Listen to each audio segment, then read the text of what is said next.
Welcome to this brand new episode. It's been 2 weeks since I put out a new episode, but I've been busy with college, so that sort of takes priority over this. So I couldn't really put out a new episode. But anyways, here it is, and today we're actually going to be it's going to be part two of the previous conversation that we had with Dr. Ramajaneyulu, and this one is going to be about how agricultural practices affect the environment and what we can do to fix it, right? So it's a pretty interesting conversation, and if you liked the previous episode, you would also like this one as well. And so just enjoy it. So yeah, and hope you like it. Right. And you've also spoken a little about the ecological footprint that farming practices do leave. And Yes. so I think you can throw a little light on how the kind of crops that we choose to grow, etc. How does that impact our ecological footprint? Because we're in 2020, and environmental Correct. problems are at the forefront of it.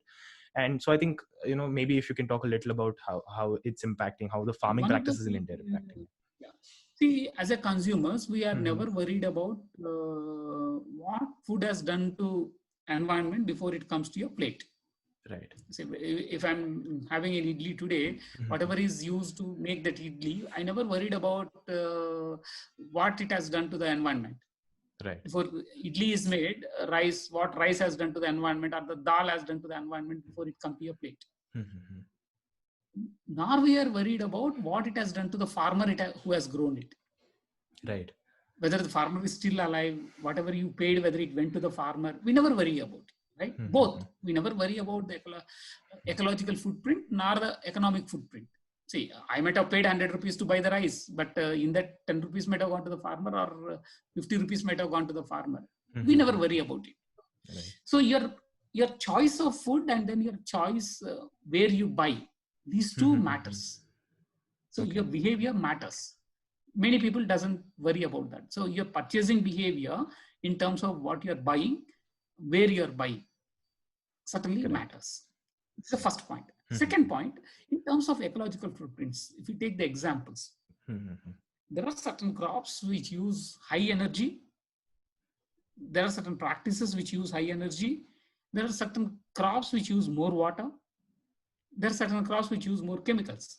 So all these are the footprints which you leave. Right. To produce your 1 kg of rice, if rice takes about 60 lakh liters of water per acre, 60 lakh liters of water per acre, Wow. which is 5,000 liters per kg. So if 5 of you are eating one meal, 5 of you in a family are eating one meal, it's about 5,000 liters of water, 1 kg of rice. Wow. Okay. And imagine 5,000 liters is a tanker, one tanker, one tanker of rice, one tanker of water. So you're actually water. So to make that rice, to produce that rice, you have already consumed one tanker of water.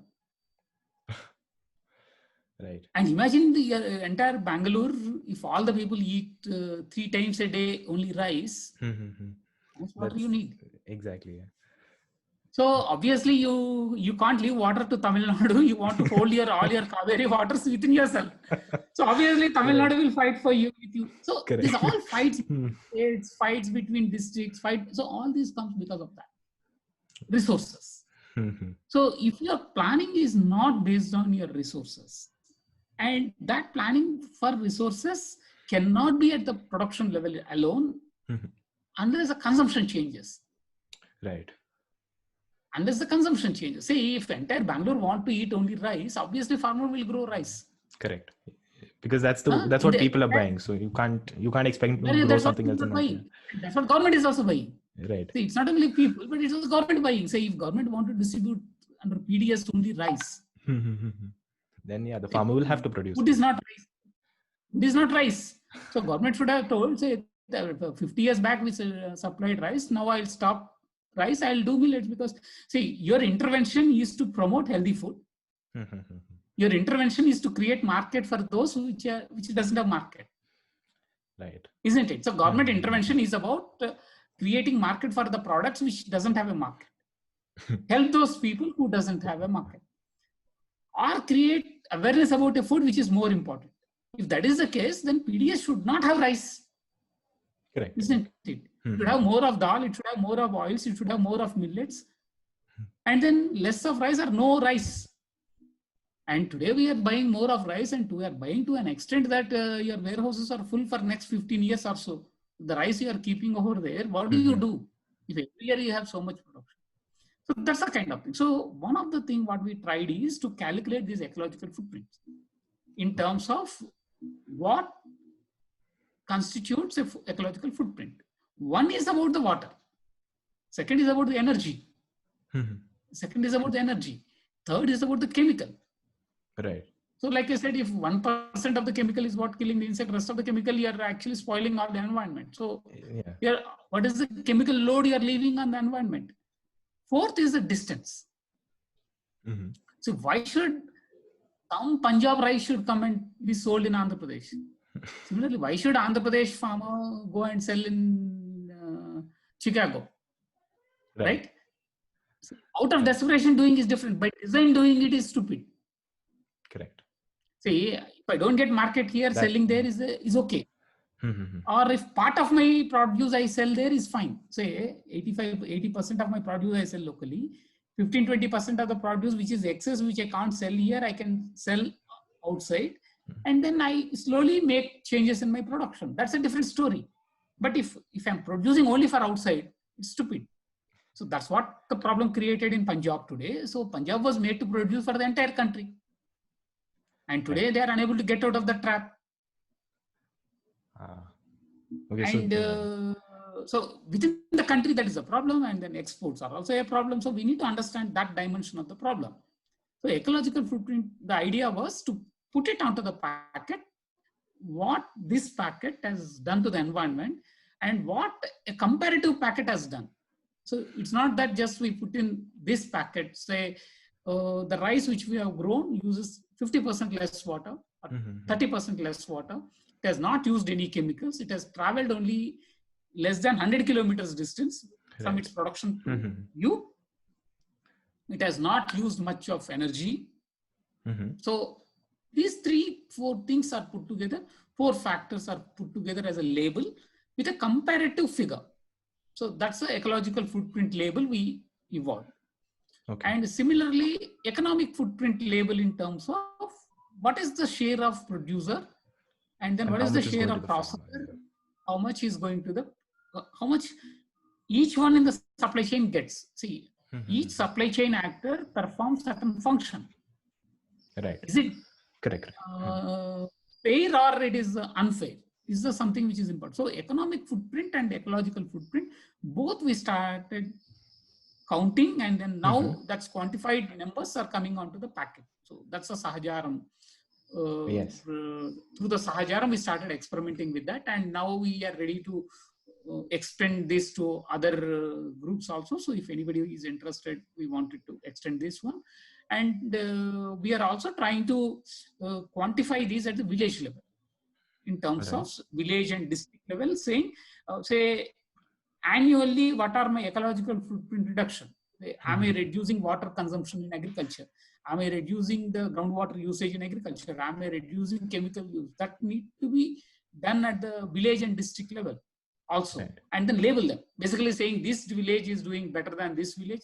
That's the whole idea of bio villages, which we tried out, Anabavi, and then there are many more which are coming up. So village, how much of their energy footprint has come down, how much of their water footprint has come down, how much of their chemical footprint has come down, and then how they could aggregate and sell. So that's a footprint which comes onto the village when you're talking about. Similarly, at the district level, we are talking to the district administration and then to come up with such kind of indicators. So that should be the indicators of governance. See, performance of a district administration should be around how much you reduce this one. Say how many farmer suicides you reduced in this year, how much indebtedness you reduced, and then how much better incomes you created for the farmers, how much chemical use you reduced, how much energy use you reduced, how much water use you reduced, is something which is important. So they should be the indicators against which performance should be measured. It's not about increasing the yield at any cost. Right. So yeah, That's pretty interesting. Now, so I'm a person who loves eating my masala dosas and idlis, right? So, as a consumer now, what should I keep in mind in the habits that my eating habits, See, etc. I would say two, three things. One Mm-hmm. is about you don't need to change your food habits Mm-hmm. overnight, but over a period of time you can, right? Right. Say in every dosa you may not change, but in a month if if you are consuming 25 kg of rice, Mm-hmm. can you make it 15 plus 10? Take 10 from millets and mix it up. Millets can be produced with much lower ecological footprint. Right. Say water consumption is around 200 liters per kg Mm-hmm. compared with 5,000 liters, It is a right? big number. And Yeah. it provides you same or better nutrition. Correct. And there are good recipes which are available. So you're actually replacing it. Mm-hmm. So like that, slowly make changes in your habits and Right. reduce your footprints. One time meal, give up eating rice, switch over to millets. So like that. And similarly, food habits also are based on your lifestyle. Many times what happens is we tend to look for a magic solution, say for the obesity problem. So many discussions happen and then suddenly someone comes and says eat Yeah. only vegetables. Somebody will come and say keto diet, you drink coconut oil and then that will solve the problem. Somebody else will come and say eat Yeah. only millet. So that doesn't work, right? It's basically if you are a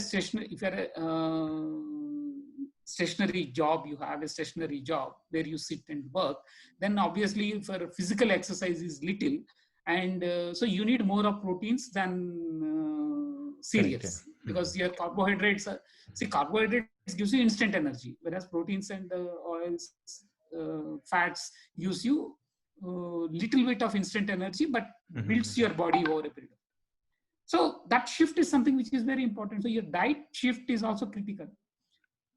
So over a period of time, how diets have to change is the education which one should have. Neither schools talks about it, nor doctors talks about it. Right. Isn't it? So see, when our lifestyles have changed, our food habits have not changed. We eat the same way like our fathers and grandfathers used to eat. Right.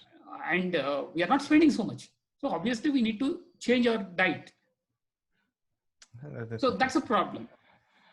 So that's where I would say change the diet, and all for two reasons. One, it helps you, and it also and helps also the it helps the environment. ecological. Also Right. helps the environment. Yeah, See, I'll just take one example. I'll take one example. Say the entire country today, the fertilizer subsidy we are spending is around 70,000 crores. Okay. 70,000 crores, and in that nearly 60-70% of it is for urea, nitrogen. Correct. Subsidy. Yeah. Pulses fix their own nitrogen. So you don't need to apply nitrogenous fertilizers. And there is a pulses consumption very low in the country, and the entire protein malnutrition in this country is because of that. Right. Why can't all the pulses have an additional subsidy which is given as a, see, anyway, the pulse farmers are not going to buy your fertilizers. So pass it on to the farmers so that more farmers will grow that. So obviously soils becomes healthier. Soils becomes healthier. So instead of supporting rice and wheat, can we have, the moment you have rice, next crop, make it mandatory. I'll buy only if you grow pulse. Right. I don't buy wheat from you if you grow wheat. Either I buy rice or wheat. Second crop should be pulse, then only I'll buy. Why can't government make a rule like that?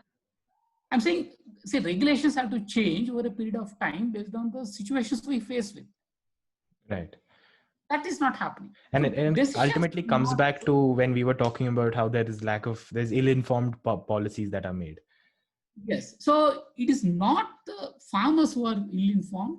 It's not the farmers who are great. It's actually the public policy makers. Right. They lack a macro understanding. They lack an understanding of the ecosystem, how these interrelationships play, because you don't have unlimited resources, right? Say if I'm spending 70,000 crores on fertilizers, obviously I don't have money to spend on something else. And if I'm buying all the rice, then I don't have money to buy other products. Correct. If I'm distributing only rice, then I don't have. If I buy everything from Punjab, I cannot buy from say Jharkhand. See, this happens. So we need to understand there is a limitations of natural resources. There is a limitations of financial resources. We need to look from an equity point of view. That is not happening. So between crops, between regions, there should be an equity between people. There should be an equity. And lack of understanding of that is what is creating a lack of understanding and also lack of commitment. If you have a commitment, at least you will try to understand. That also is lacking. No, I think this one question, another listener question that's come in, and a lot of the people who listen to this podcast are around my age, and that's around the age of 19. So the question is this: why should teenagers worry about farmer issues? And I would like to extend it a little bit and say that how can youth be involved in this discussion and try and give their contribution in solving these problems? So if you can take that up. See, for two reasons. One is unfortunately in India we don't own anything except mine, my family, my resources. Beyond that, I don't own anything. Unfortunately, see, society, nation, natural resources, these are all ours. So it's our responsibility to maintain and sustain them. And there is an interrelationship. So if today there is a problem at some place, it will hit you somewhere. So you need to worry about it. So unfortunately, our education system made us detached from all these things. So we don't try to understand these interconnectivities. And then we try to look for an end of pipe solutions. Say, for example, on the pesticide issue. If farmers use pesticides, there is no way pesticide residues can be avoided in your food. No way. Right. So once they use it, then it is coming into your food. So you can't avoid that. So the best solution is for them to stop. So you're eating what is grown. So your safety is not at the supermarket level. Your safety is at the farmer's level. Second is about the resource choices and the fight between, say, for the water. And many times we think agriculture is not impacting us. Look at from a Delhi. For example, let's look from a Delhi. Right? Today, if you open the newspaper, today's newspaper, you will see that Delhi is completely fogged with and smogged, basically. Smog, whatever is burnt in Punjab, Haryana, and then the vehicular pollution mixed together with the fog, then it's completely covered. Right. How can you avoid that? You can only avoid if farmers stop burning. How farmers can stop burning? They can only stop if they move away from rice and wheat. They can move away from rice and wheat only if government makes a policy change in that. Right. If government want to buy only rice and wheat, obviously farmers will produce only rice and wheat. Correct, because they're getting their subsidies, etc. I want to eat only rice and wheat. Obviously, government will also buy that rice and wheat only. So it's a vicious cycle, right? So finally, it comes to you. You stop making changes in your policy, in your consumption behavior. Things won't change. Second, it is also your responsibility to talk about things which are affecting you. It's your responsibility to say, if glyphosate is used in the farms and then if glyphosate is causing so much cancer over there, you're not someone outside of it, right? You're also equally getting affected. So you may be eating a pizza, but the pizza, the wheat which is used in that pizza may have the kind of chemical which can cause you cancer tomorrow. And you may be thinking that you are using groundnut oil, but in that the cottonseed oil is mixed, and then that cottonseed oil could be from a BT herbicide tolerant cotton which has used it. So in this kind of situation there, you also need to worry about these things. So being responsible citizen is an important issue. So be responsible. So what is being responsible? Being responsible is about understanding the issues and then dealing with that. See, and make right decisions. See, with all your education, if you are unable to take right decision, you don't have any right to blame anyone. You don't think when you're voting, you don't think when you're buying, you don't think when you're eating, then what are you doing? Right. Isn't it? So Exactly. you need to be aware, and then also create awareness in others. I think that's a very important thing which as a youth one should look at, because future lies in your hands. See, people are today, like right around the beginning I was saying, people want to take back country to 70 years back or 100 years back, depending on what ideology they believe in. Yeah. But all of us should worry about how do we take 20 years forward. Is it Right. what happens in 2050 or what happens in another 100 years later?